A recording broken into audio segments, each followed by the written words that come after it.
আমরা এখন নামাজের জন্য বিরতি দিব।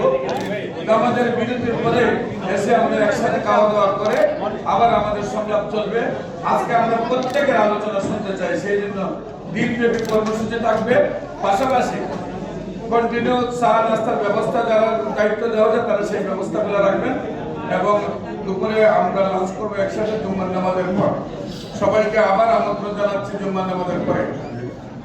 আজকে শুধু মিডিয়ার মধ্যে একটি কথা বলতে চাই, ইসলামের জন্য আজকে যারা দিন রাত পরিশ্রম করছেন, বিশেষ করে আমরা দেখতে পারি যে এক একটা বিভাগের মধ্যে এক একজন বিশ্বাস কোটি কোটি মানুষ দিয়েছে সমাবেশ করেন।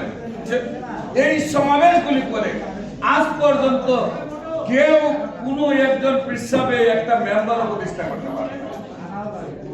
অথচ 5টি ছেলে যারা আন্দোলন করেছে, আজকের জুলাই আন্দোলনকে বাস্তবায়ন করেছে, তারা কোনো রাজনৈতিক সংগঠনের বড় নেতা ছিল না, তারা কোনো পরিবারের বড় কোনো নেতা ছিল না, তাদের কোনো প্রভাব অর্থনৈতিক শক্তিও তাদের পেছনে তাদের নিজস্ব ছিল না, আল্লাহর অশেষ রহমতে। কিন্তু তাদের দ্বারা একটি বিপ্লব যেটা কল্পনা করা গেছে না, যারা দাবি করত বাংলাদেশের মধ্যে সবথেকে বড় দল আমরা, তাদের পতন হয়ে যেমনি ভাবে দিল্লি যাওয়ার কথা ছিল সেইভাবে।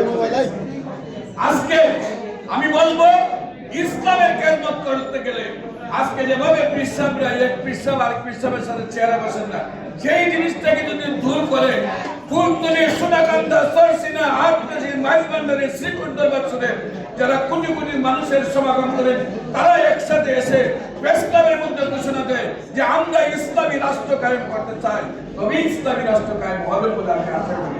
ইসলামী রাষ্ট্র কায়েম ছাড়া আমি মনে করি পৃথিবীর ইতিহাস যদি দেখেন, পৃথিবীর ইতিহাসের জন্ম থেকে এই পর্যন্ত আমরা যত আদর্শ প্রতিষ্ঠা করেছি, আমরা কোনো শান্তি প্রতিষ্ঠা করতে পারি নাই।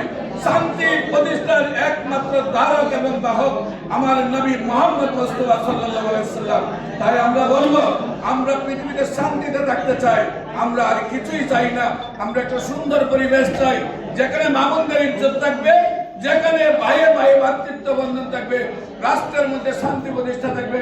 আমরা সবাই মিলে একটি সুন্দর শান্তি প্রতিষ্ঠার জন্য যে যেভাবে কাজ করতে পারে সেইভাবেই এগিয়ে আসবেন, সেইভাবেই পরামর্শ দেবেন।